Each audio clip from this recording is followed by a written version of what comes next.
Hello, I'm Jim Cuno, president of the J. Paul Getty Trust. Welcome to Art and Ideas, a podcast in which I speak to artists, conservators, authors, and scholars about their work.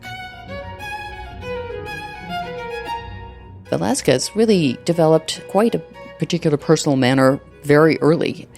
It must have been very clear that this was an innate talent. In this episode, I speak with Getty Museum curator Anne Woollett about the work and early biographies of 17th century Spanish painter Diego Velázquez.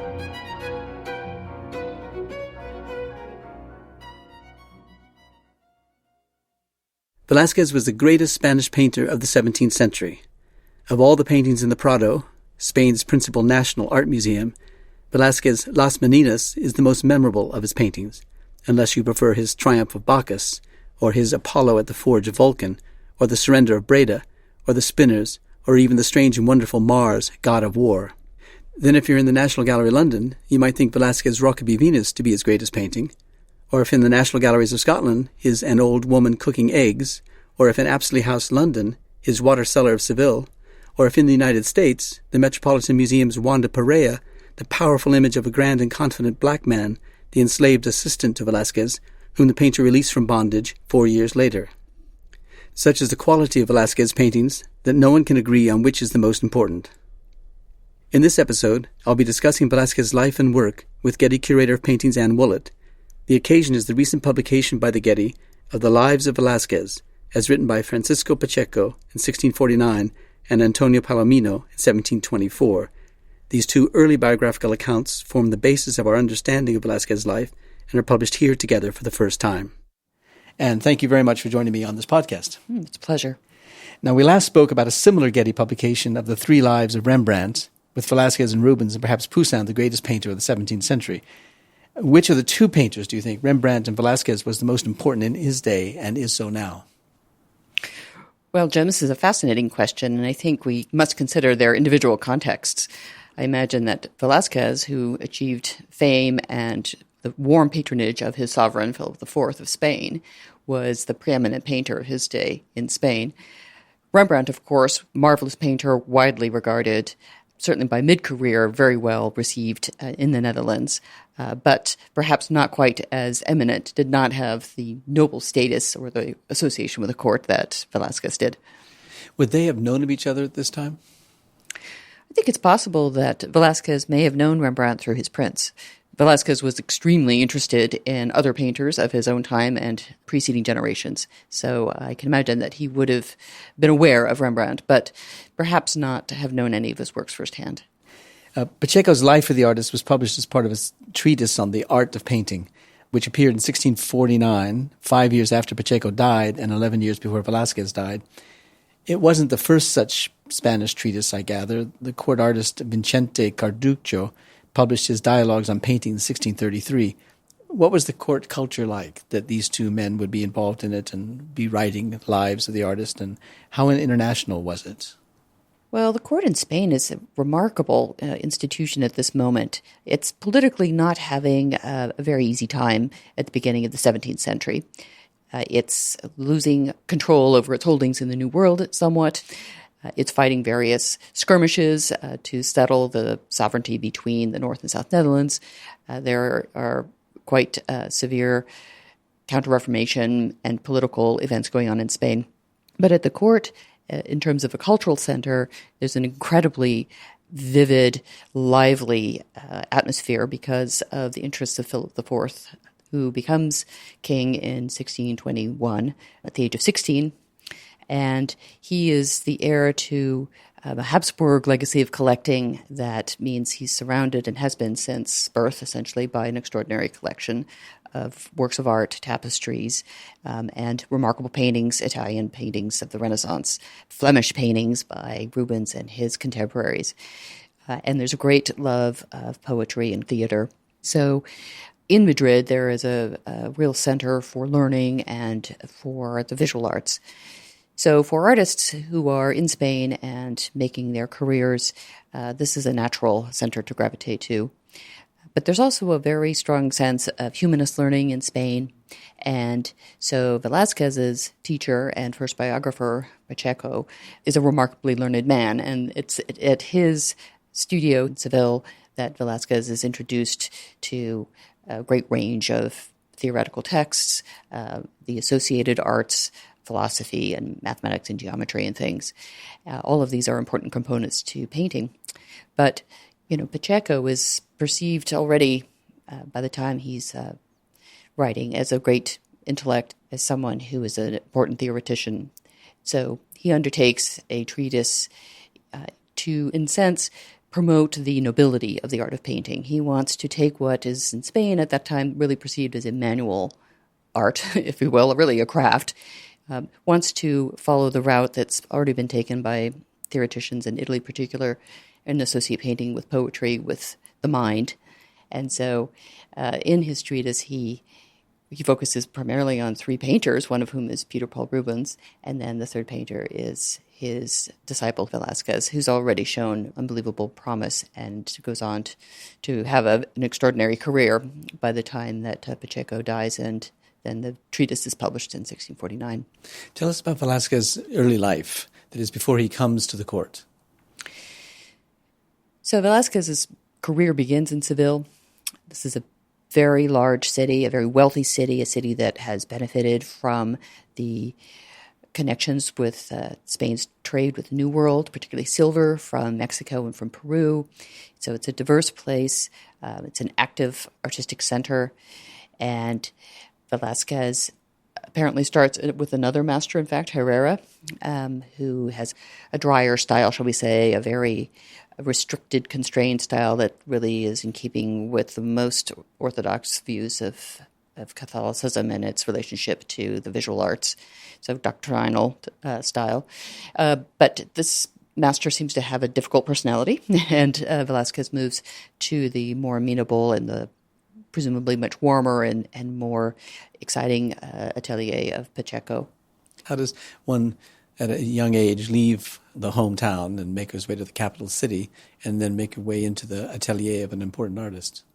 Well, Velázquez has his main training in Seville, and so it's after he's completed his 6 years, I believe, apprenticeship with Pacheco that he makes his way to Madrid. And it's on Pacheco's recommendation, it seems, that he's able to be introduced. So it's a bit like having letters of recommendation to figures there at court that Pacheco was familiar with. Yeah. And by the time that he goes to Madrid in 1622-23, he is already an independent master. He has the license to practice painting, and he has married his master's daughter. So he's well on his way to being an independent painter in his own right. But he begins with trying to enter this more exalted sphere, if you will, of the court. And quite quickly, Pacheco recognizes that he's a better painter than Pacheco himself is. And he begins his account of Velázquez with a kind of an apology. He says, "I do not consider it a disgrace that the pupil," by which he meant Velázquez, "surpasses the master," by which he meant himself, "this being the truth which is greater." What was it like, I wonder, for him to see this young rising star eclipse him as he makes his way through the court process? It must have been very thrilling in a sense that Pacheco genuinely appears to have been not just an admirer of Velázquez's talent, but close to him as a person. So in a sense, Velázquez is representing all that Pacheco embodied, his learning and his belief in the proper foundations of artistic training, which were, of course, to be observant, to represent life, but also to have been diligent in studying the work of previous artists and the work of antiquity. So he felt that he had given his student a remarkable basis for his success, and then to have that manifest itself would have been immensely gratifying. And he enjoyed moderate success as a painter, but his student, Velázquez, really developed quite a particular personal manner very early, and this basis of observing life around him and painting what one sees, this remarkable sense of reality, was something that he seems to have devised himself. His early art is not particularly influenced by Pacheco's manner in any way. Mm-hmm. So this is very fascinating, and it must have been very clear to Pacheco and to others around him that this was an innate talent, someone who was so rare that essentially begins to paint in an entirely new manner, although one, of course, it's related to things that Velázquez had been exposed to, but nonetheless represented a really specific and remarkable way of painting. Yeah. But what is it like when you come to the court? Are you just painting away and giving a kind of license to mature as a young painter, and then you maybe be giving a certain assignment and you're sort of tested by that assignment to see if you can then take on the next assignment, which might be a better assignment? And how many other artists like him would there have been in the court? Well, so Velázquez's trajectory, as told by Pacheco, for example, is fascinating because it seems to hinge on very specific moments of approbation and excitement. So there are the tales of Pacheco asking Velázquez to paint Fonseca, the poet, at the court, and this is not a painting that exists anymore, but nonetheless was a remarkable likeness by all accounts and very striking. And then it led to another portrait, in fact, that was shown more widely to members of the court, allegedly also to the king and queen, who then immediately said, apparently, we want this artist to work for us, and we want him to paint our children. And that was a step that was going to be a bit further down the road. It was more appropriate for Velázquez to start with the king himself, and this follows shortly thereafter. So, at least as told in these sources, it's a very short, direct trajectory to the top for Velázquez once he is able to demonstrate this extraordinary presence and psychological insight that he brings to his portraiture. And from that position and from the honor he acquires from those early successes, shall we say, he progresses up the ladder. And Pacheco, and after him Palomino, are very clear in narrating that steady climb. Each office, each honor that he's given by the king allows him greater proximity to the sovereign, greater intimacy, if you will, to the functions of the court, to its collections, greater responsibilities, surely.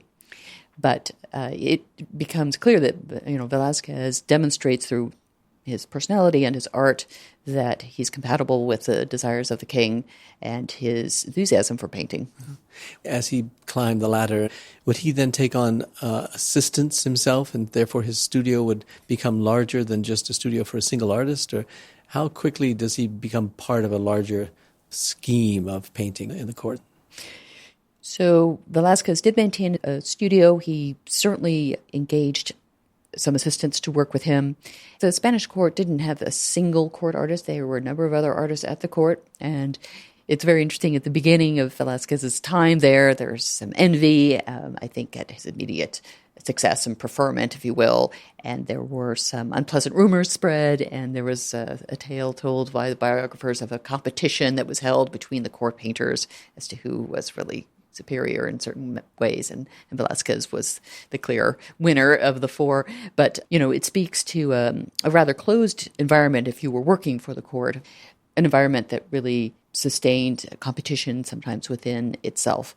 But that was a sort of a necessary process in order to establish oneself and to achieve these new levels of status, which were so important for painters.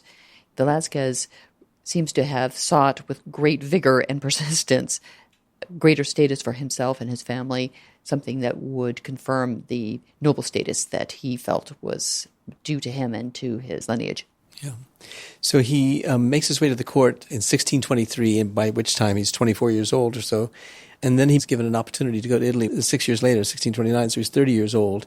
No doubt he's got a family, no doubt he has children, and he certainly has a wife.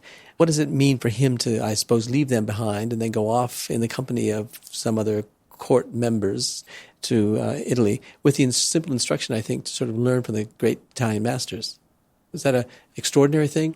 It seems to be a singular mark of favor by the king, Philip IV, in his wish to advance Velázquez's understanding of the wider realm of European painting, to give him the opportunity to experience additional examples of the artists that he'd already grown to know through the royal collections in Spain, Titian, Tintoretto, Veronese, other painters in Rome, Raphael.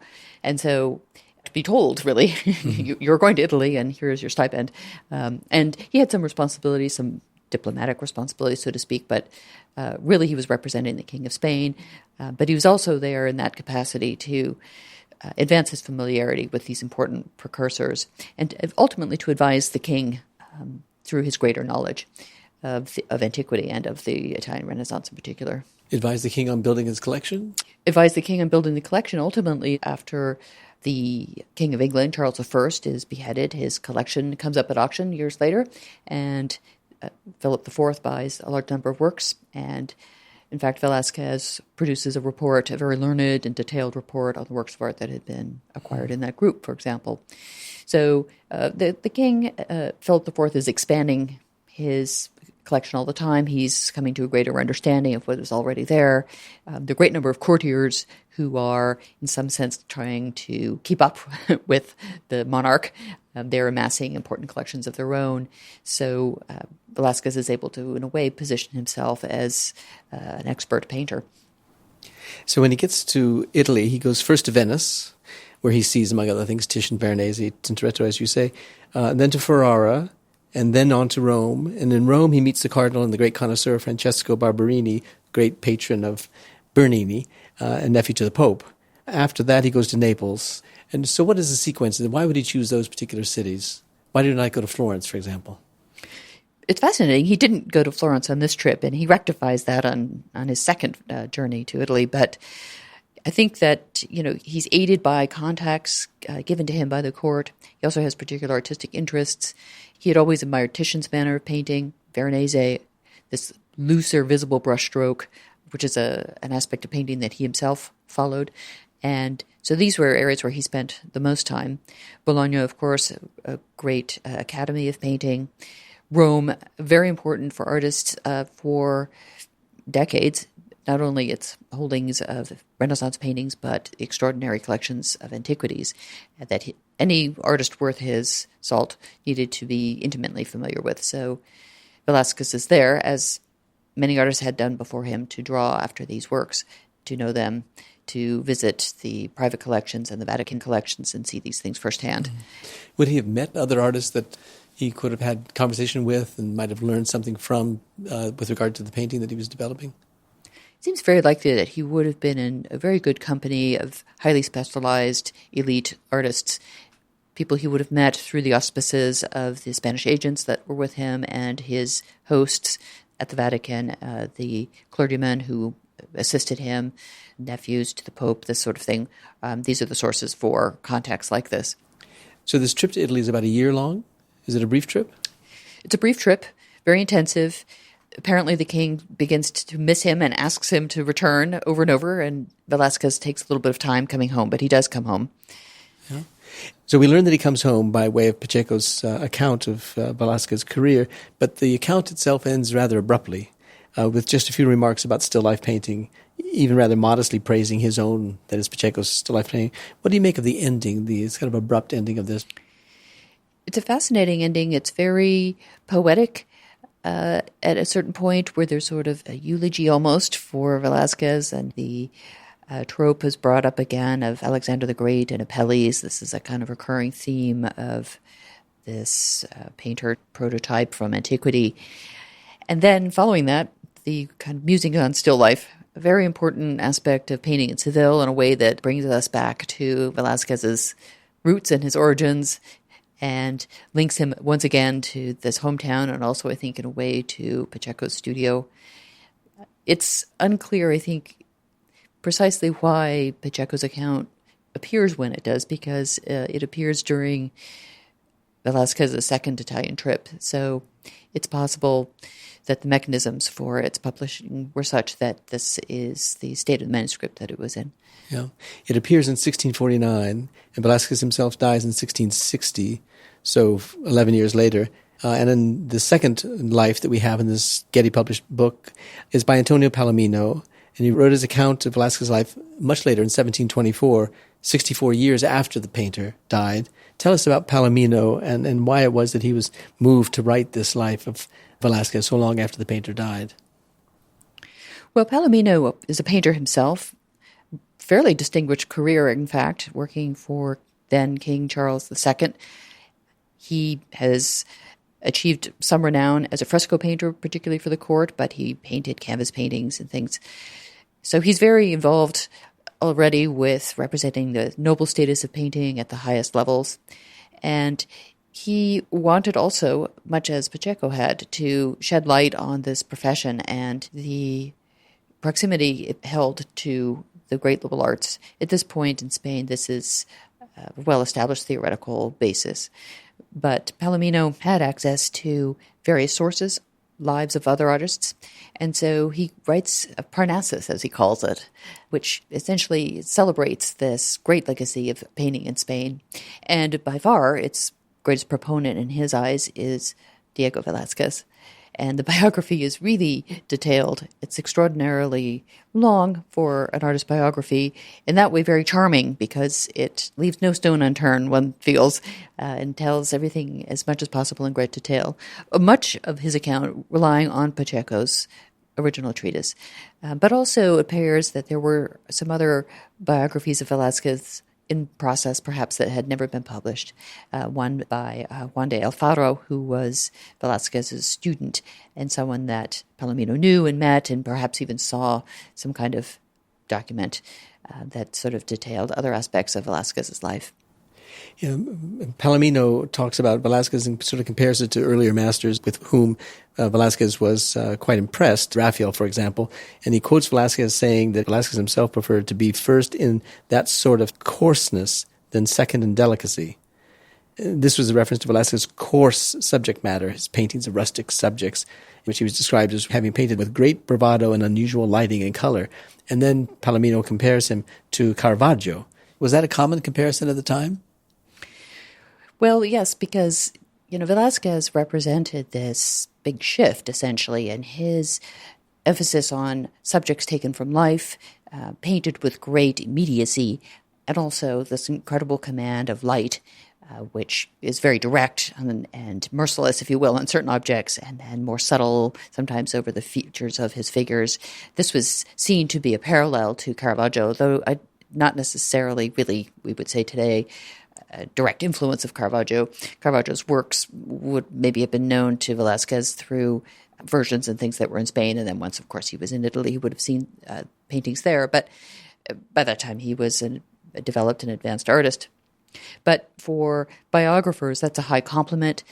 It represented not only an ability to portray the world, but also a certain type of personality, a personality that steps outside the expected path, the doctrinal path. And that was not necessarily a good thing for some of Velázquez's critics earlier in his own lifetime. There is a Carduccio, I believe, is the theoretician and painter who during Velázquez's lifetime was very critical and thought that Caravaggio represented a sort of unchristian artist and it was a very coarse figure. And so by comparing Velázquez to him, that was meant as a great criticism. But decades later, for painters, that mastery of light, of emotion, of immediacy that Caravaggio represented could be pointed to in Velázquez's work. And probably it was characteristic of the taste of the court, or at least of the king. I mean, the king wouldn't have encouraged Velázquez to paint pictures he wasn't pleased with. So is there a kind of court taste that one can identify as this kind of a Velázquez taste or even a neo-Caravaggio-esque taste? The taste at the court, which is represented in their patronage of Velázquez, really was a tremendous appreciation for the technical facility that he exhibited in his paintings. This brushwork that's both descriptive but loose. It's an evocative type of brushwork that represented kind of an extension of taste that existed in the Habsburg house, if you will, for a long time, going back to their patronage of great artists like Titian. So continuity for the Habsburgs and for Philip IV was very important, even in artistic taste. Linking his ability to find an artist, the equivalent of Titian in his own time, would have been significant. And he was fortunate that Velázquez was there. He's able to generate a level of Spanish painting that transcended national boundaries in a way, that sort of linked it to a larger continuum. And the manner of painting that was increasingly broken brushwork, remarkable palette, vivid colors, and yet capturing both the presence and the personality of the sitters, which was so important in portraiture, of course, was something that really was central to the needs of the Habsburg court. Palomino gives us a lot of details about Velázquez's life as a court painter, including the portraits he painted, of course, of the king and his court, and what he was paid for those portraits. And he briefly described the visit to the court by the painter and diplomat Rubens, Peter Paul Rubens. What role did Rubens play in the Spanish court at the time, and would he have met Velázquez at that time? Peter Paul Rubens was the court painter to the Archdukes Albert and Isabel Clara Eugenia in the southern Netherlands, which was governed by Spain, at that point a part of Spanish territory, Habsburg territory. And he was one of the preeminent artists in Europe, known not only for his ingenuity as a painter, but also his intellect. And he was an extremely pious man. He had a tremendous standing in Europe and at the court in Brussels. And he sent as a diplomatic emissary to help bring peace in the war between England and Spain. And he returns to Spain. He makes a first visit in the early 1600s as a young artist. But once he's in the court at Brussels, he's sent again at the end of the second decade, 1627, 29. And he does meet Velázquez, and we know that this was a kind of a great meeting of the minds, if you will. I think they were delighted with each other's company. I mean, they were both very austere men in certain ways. They had a great deal of gravitas, but immense knowledge of their art and other related subjects. So they must have had many enjoyable conversations. And it appears that while Rubens is in Spain, he is painting a number of portraits for his patrons in the southern Netherlands, but he's painting them in Velázquez's studio. And together, they discussed their appreciation for artists in the collection. They explored monuments. They went to the monastery of El Escorial, which is north of Madrid. This is a spectacular, large monastery built by Philip II in the late 16th century, where many of the Spanish royal collections were. So they viewed paintings there together.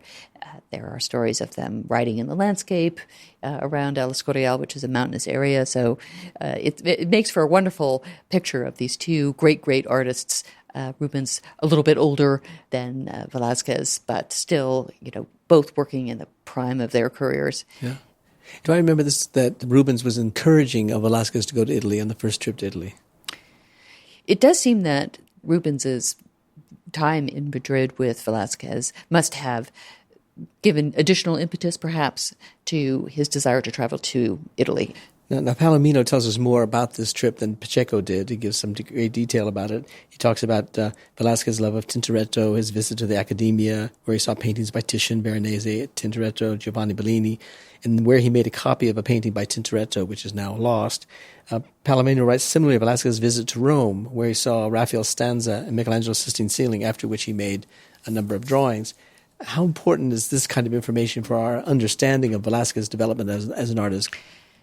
It surely had a great impact on Velázquez to see these essential masterpieces that he had studied and heard about for so long, to spend time in the stanza at the Vatican and to see Raphael's work, to experience it firsthand, would have been profoundly important for him. Artistically, it offered these concrete examples of large decorations, these large fresco cycles and history scenes on a grand scale, these more sculptural forms of narrative. It also spoke to Velázquez's status. He was given apartments in the Vatican that were frescoed, we're told, by Palomino, by Federico Zuccaro, very important artist working in Rome, a theoretician himself. Now, Palomino compares Velázquez on his return, his relations with the Spanish court, by comparing them to the likes of Alexander the Great's relations with the painter Apelles and Charles V's relationship with Titian. So he sort of rhetorically sets him up to be an extremely important painter. Velázquez seems to have enjoyed a very remarkable and perhaps even personal relationship on some level with his sovereign, Philip IV. Philip had a deep passion for painting. He was interested in the process of painting, we're told, if these biographical accounts can be relied on, and there's no reason to dispute them particularly, that Philip IV came to Velázquez's studio to watch him paint. And there are precedents for this in the lives of other artists, but it speaks to the proximity that Philip liked to keep his painter in with him, and to the ease with which they came to know each other over many years. This probably wasn't true at the beginning of Velázquez's time in the court, but over time there was a trust and a sort of recognition there, and a fluidity, if you will, between kind of creation and the patron's input. So although our biographers, Pacheco and Palomino, are in fact using a well-known construct, this idea of the great painter of classical antiquity, Apelles, painting with his patron Alexander the Great standing beside him. It's a wonderful relationship that may actually have been enacted in the Spanish court. Yeah. Palomino goes on to describe particular paintings by Velázquez in quite some detail, and they're significant, I think, because they help us see through the eyes of an 18th century person what they valued in the work of the earlier 17th century Velázquez. I'll just read a little bit of this because it's such a moving, detailed, and accurate description of this painting. It's of a Count of Oliveras, Gaspar de Guzman. He says, Don Diego Velázquez painted another portrait of his great protector and Meninas, meaning a patron, Don Gaspar de Guzman, third Count of Olivares, mounted on a fiery Andalusian horse that had drunk from the Betis not only the swiftness of the course of its waters, but also the majesty of their flow, covering the silver, the gold of the bridle with the froth of his mouth, a thing that the ancient and eminent Protogenes found difficult to imitate. The Count is dressed in armor, inlaid with gold. He wears a hat with splendid plumes, and in his hand is a general's baton. He seems to sweat from the weight of his armor and the labors of combat as he races during the battle. Farther back can be described the troops of both armies, where one can admire the fury of the horses and the fearlessness of the combatants, and it seems that one can see the dust, look at the smoke, hear the clangor, and fear the carnage. This portrait is life-size and one of the largest paintings done by Velázquez. So here's a sense of Velázquez as an accurate painter of observed reality, and not only just the look and appearance of it, the sweaty leather and the clash of the silver and the gold, but also the kind of intent of the figure that is going to be leading this charge into battle. That kind of 18th century response to Velázquez makes us understand some of the value that this man saw in the work of Velázquez and how Velázquez distinguished himself as a painter at that time. Well, Palomino describes a truly vivid, visceral kind of equestrian portrait that Velázquez was a true master of generating for the court. This is one of a series of equestrian portraits, and so each one had to have a kind of character. And in this case, the equestrian portrait embodies the fierceness of one of the king's most important courtiers, the man who's leading his armies into battle. So it does speak to a really Baroque sensibility, doesn't it? That it's a robust, vigorous, energetic, in motion kind of painting, a portrait that is both portrait and history painting. And somehow it sounds like also almost an observation of daily life. It's so vivid, down to these details that were so marvelous. You get the feeling that Palomino, as an author, and one who's probably classically trained in the rhetorics of the day and so forth, is moved to a kind of ekphrasis or a poetic challenge to match the visual appearance with this literary description. And I wondered how much that was a device that he was challenged to, because one wants from Palomino other observations, other descriptions of paintings by Velázquez, which one doesn't get as one gets to such detail in this one. This is certainly a case where Palomino took the opportunity to breathe life into a description of a painting for his readers, in a way taking one of the most dynamic of the equestrian portraits in the group to convey sort of Velázquez's mastery. It's interesting that Palomino was criticized later for not being perhaps the most silver-tongued author, and compared with other artistic biographers like Vasari, who was always full of anecdotes and things that sketched the personality of an artist, even if they were small personal details. But in certain cases, as in this one, it's a very detailed, invigorating engagement with Velázquez. And it certainly does make one wish that there were deeper analyses sometimes of other paintings, but it's notable for the way it stands out and for the way it brings us almost immediately into that court atmosphere. Yeah. Now, Palomino does describe in some detail Velázquez's second trip to Italy in 1648, where he goes to buy paintings and antique sculptures and make casts of some of the more famous sculptures. This, I suppose, was a charge given him by the court. Essentially provides a great kind of compendium. These works from the past were being discovered more and more. So to own them and to possess them soon was to bring this kind of higher level of erudition to the court. Yeah. I don't think that it was written in here which works Velázquez acquired and brought back for us to sort of document their provenance. I think it's difficult to know for sure, sometimes from the descriptions, exactly which pieces he brought back and where they are, whether they correspond to something now. But there are some lists and descriptions, I think, for us to look at, some inventory descriptions. Uh-huh. Now, Palomino does describe the trip himself in some more detail so that we know about the second trip at all, but we also know more detail about the trip. We know that he went to Milan and he saw Leonardo's Last Supper.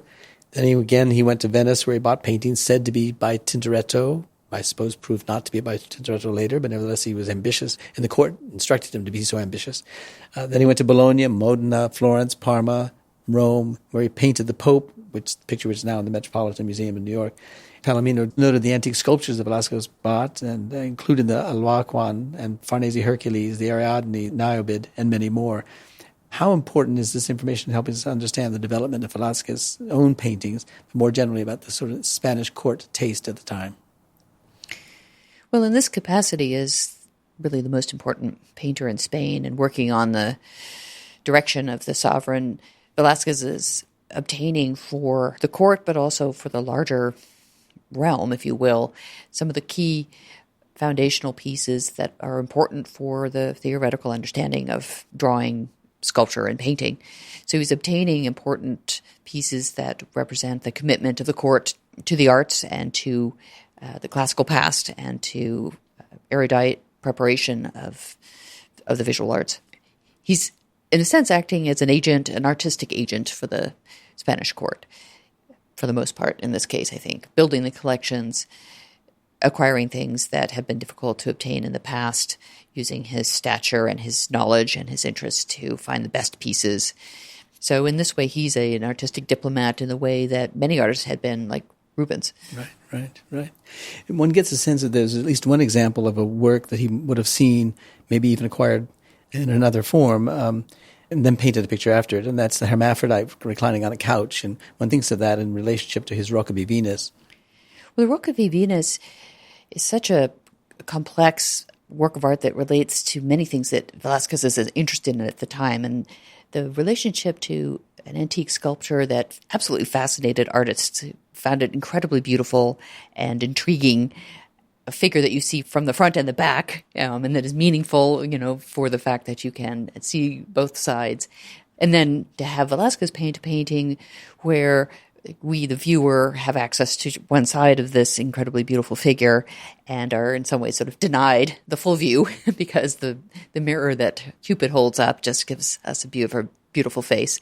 So there was a real interest in the command of the figure in space, of course, but when Velázquez is painting Venus at her toilet, the Rocca v Venus, he has many ideas that he's bringing together. So he's, in fact, referring to the wonderful tradition of the nude as it existed in the collections of the monarchs, nudes painted by Rubens, by Titian, that were held by the king in many cases in a particular area of the palace that was amongst the most private rooms for the king to rest in after eating, for example. There was a really little complexity to painting nudes in Spain still. So despite this artistic heritage and interest, there were restrictions on doing this. This is the only surviving female nude by Velázquez. There are references to others that he painted. But the fact that this survives, this spectacular, remarkable painting, really speaks volumes to his engagement with the significance of the subject.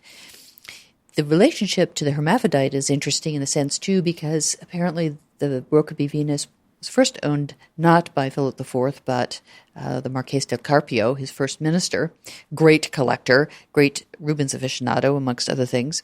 And the painting was in a gallery where it shared a wall with a 16th century Venetian painter, which shows a Venus from the front. So there was a viewing experience that was achieved by the Rocca v Venus being seen in combination with an earlier work of art. So the front and back views were achieved actually in the collection itself. In two paintings. Yeah. We after reading Palomino's account and description of paintings and knowing how accurate they were and how compelling they were, one wants, as one reads the text, to come across Las Meninas, because that's the great painting by Velázquez, and one thinks that this is going to be a time in which we can reap the rewards of Palomino's rhetorical style and descriptive capacity. So we get to this painting, and he writes about it. And the painting, of course, is one that shows the artist pausing in the act of painting the portrait of the Queen's maids of honor. And he identifies the figures in the painting. It includes the king and the queen. And as you said, the king is known to have stopped into the studio to see Velázquez's work. The king and the queen, who are visible in the mirror in the back of the room. And then we see Velázquez himself, who is shown having stepped back from the painting, looking at what he'd finished to that point.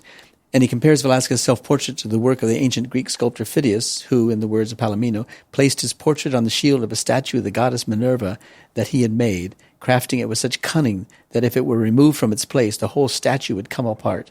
Velázquez will endure from century to century. So this kind of, again, rhetorical linking of Velázquez back to ancient times, this kind of intelligence of the painter becoming manifest in the complexity of the painting itself, and this idea that now Velázquez will endure from century to century, this promotion of Velázquez at this time.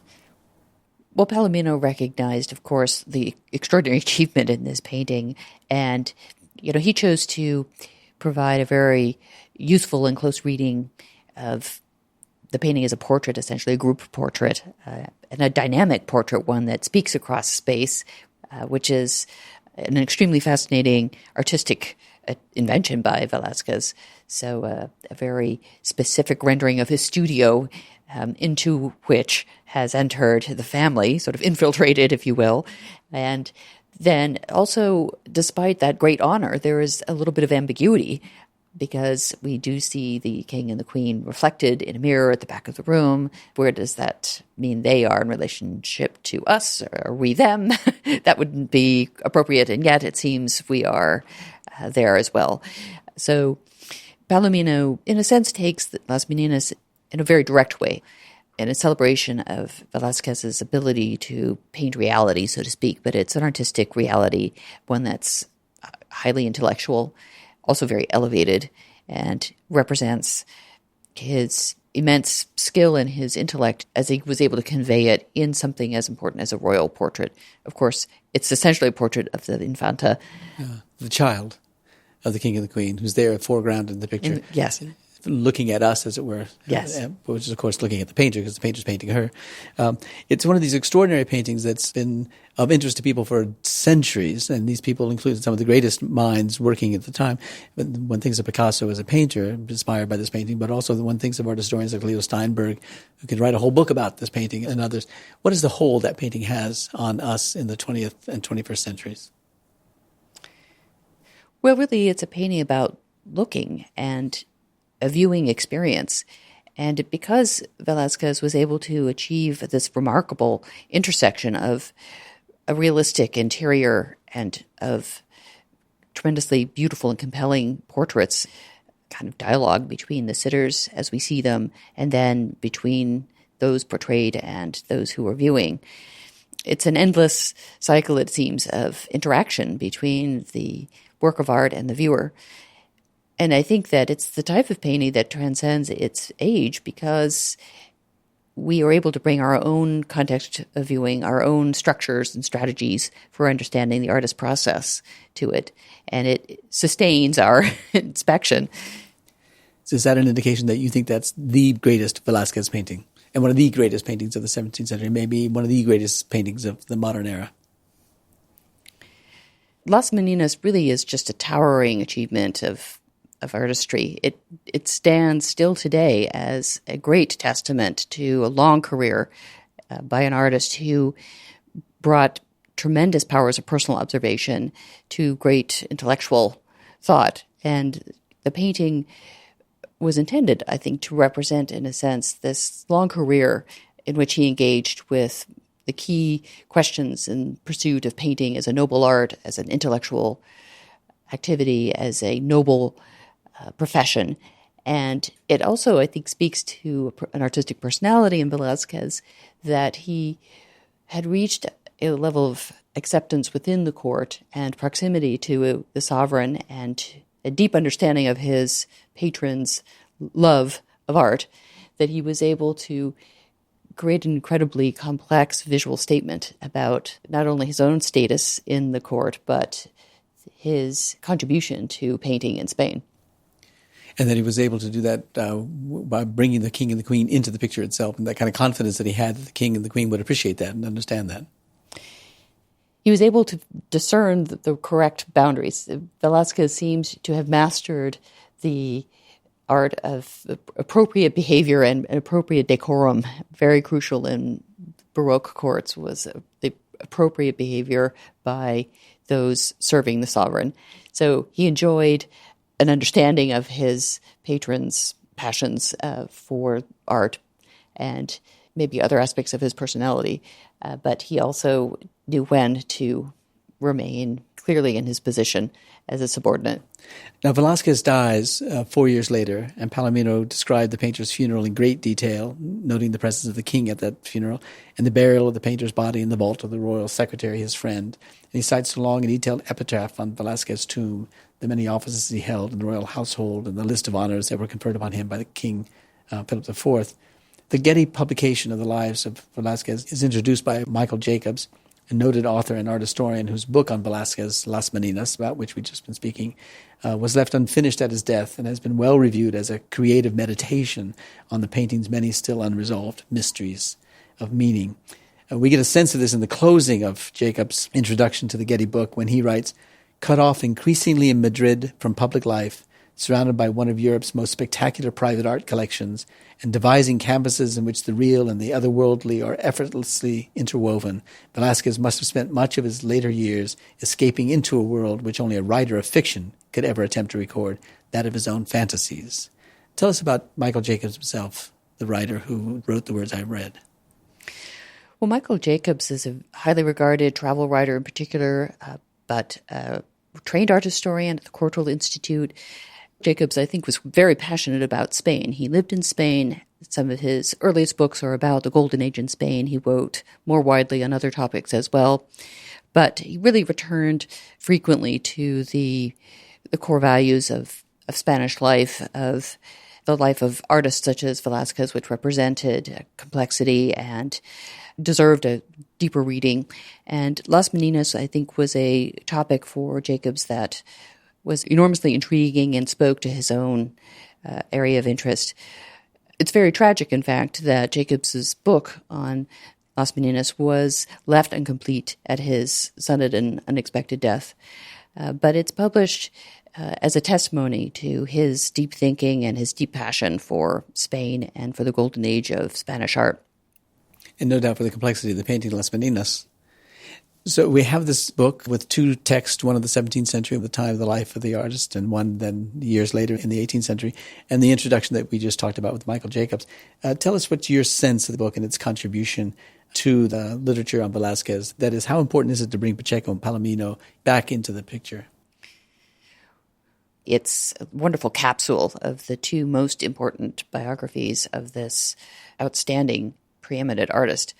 And, of course, it's very useful to have them together. Pacheco's shorter, pithier account next to a more detailed, longer account done the following century by Palomino.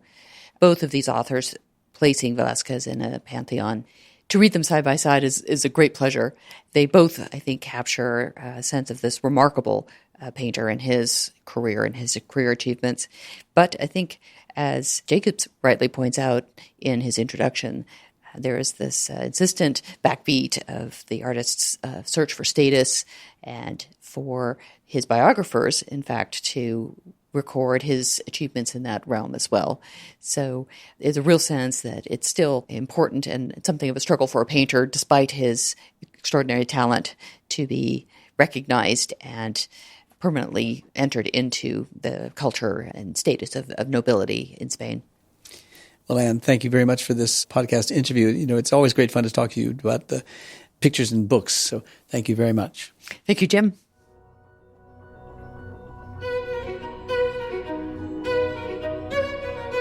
Our theme music comes from the Dharma at Big Sur, composed by John Adams for the opening of the Walt Disney Concert Hall in Los Angeles in 2003.